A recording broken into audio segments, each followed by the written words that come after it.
Welcome to the Salmon Runs YouTube. Enjoy the video.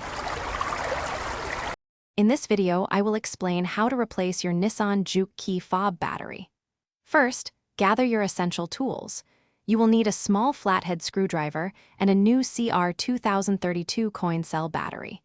Make sure you have a clean, well-lit area to work in. This preparation ensures a smooth and easy battery replacement process. Now, let's open the key fob.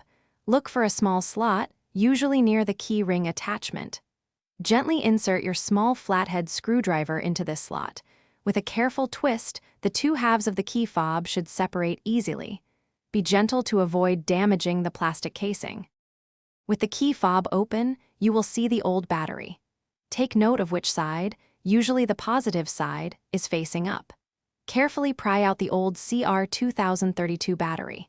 Now, insert your new CR2032 battery, ensuring the positive side faces the same direction as the old one.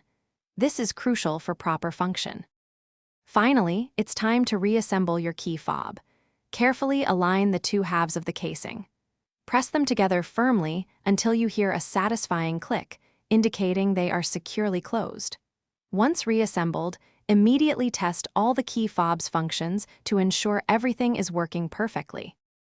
Thanks for watching. Consider subscribing if we helped you.